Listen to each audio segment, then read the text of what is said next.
সকালে উঠিয়া আমি মনে মনে বলি, সারাদিন আমি যেন ভালো হয়ে চলি।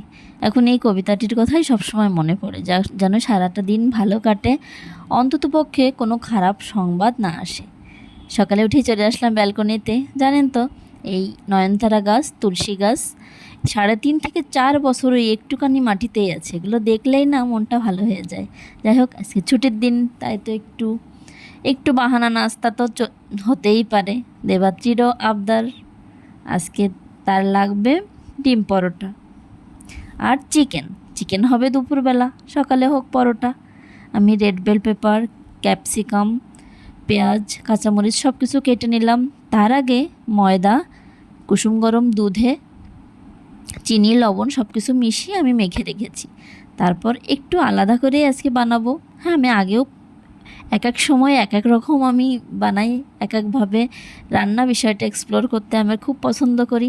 আজকে আরেকটু অন্যভাবে করলাম, কাঁচি দিয়ে কেটে একটু পেটাই পরোটা টাইপের সেভাবেই করলাম এবং অনেক নরম হয়েছিল। পরোটার উপর পরোটা একটু ভেজে নিয়ে ডিম দিয়ে সব কিছু সবজি দিয়ে একটু রোলের মতো করে নিলাম। দেন তারপর কাঁচি দিয়ে কেটে কেটে সস দিয়ে সকালের নাস্তা করে নিলাম। দেবাত্রীও খুশি, খায় অল্প, কিন্তু ওর মুখের খুশিটা দেখলেই মনটা ভরে যায়। যাই হোক, তারপর দুপুরের খাবার তৈরি করতে হবে। একটু রেস্ট নিয়ে একটু গ্রিন টি খেয়ে তারপর দুপুরের রান্না তৈরি করব। যেহেতু একটু কাশি কাশি হয়েছে, আমার না, দেবাত্রীর আর দেবাত্রীর পাপার, তাই ওরা একটু খেয়ে নিল আমার সাথে। এখন দুপুরের জোগাড় করতে হবে। এর ভিতর 3 লিটার দুধ এনে নিয়েছি একবারেই, ওর জন্যই, দেবাত্রীর জন্যই জাল দিয়ে রাখলাম। তারপর সে যাবে জাতির পিতা বঙ্গবন্ধু শেখ মুজিবুর রহমানের জন্মদিনে। পাশে একটা কলেজ আছে, স্কুল আছে, অনেকগুলো স্কুল কলেজ আছে।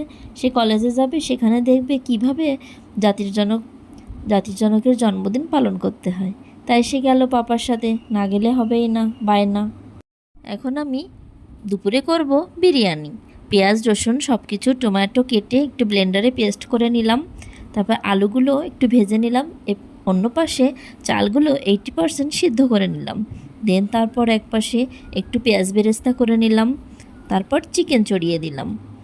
গরম তেলে পেঁয়াজ, রসুন, আদা, একটু বিরিয়ানি মশলা কমই দেব, কারণ দেবাত্রী খাবে, একটু ঝাল হলে একটু সমস্যা হয়, ঝাল একটু কমই দেব। পরে চিকেনটা দিয়ে দিলাম, চিকেন একটু ভোনা ভোনা করে নিলাম।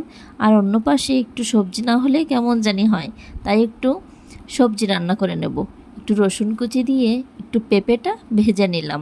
তারপর ফুলকপি, গাজর, অল্প আলু সব কিছু দিয়ে একবারে একটু চাইনিজ মতোই করব, কিন্তু চিকেন দেব না। এক পাশে চিকেন হচ্ছে, অন্য পাশে সবজি হচ্ছে। সবজিটা নিজের মতো করেই করলাম। সবজিগুলো ভেজে নিয়ে অল্প জল দিয়ে হালকা সিদ্ধ হয়ে আসলে শেষে একটু কর্নফ্লাওয়ার গুলিয়ে দিয়ে একটু সয়া সস, একটু টমেটো সস দিয়ে একটু হয়ে গেলে একটু লবণ চেক করেই নামিয়ে নিলাম। আর অন্য পাশে তো চিকেন হচ্ছে, আর ভাতটা আমি একটু ঠান্ডা করতে দিয়েছি। এক পাশে একটু ছড়িয়ে ঠান্ডা হচ্ছে, আর এদিকে চিকেন হয়ে গেলেই বিরিয়ানিটা দমে দিয়ে দেব। সবজিটা একটু অল্পই সিদ্ধ করলাম, চাইনিজের মতোই একটু অল্প সিদ্ধ করে একপাশে নামিয়ে নিলাম। তারপর চিকেনটা হয়ে গেলে প্রথমে বিরিয়ানি দমে দেওয়ার জন্য ভাতগুলো দিয়ে এক এক করে চিকেন দিয়ে, আলু দিয়ে, একটু বিরিয়ানি মশলা ছড়িয়ে দিয়ে, একটু ঘি, একটু বেরেস্তা দিয়ে দেন ধাপে ধাপে সাজিয়ে নিলাম।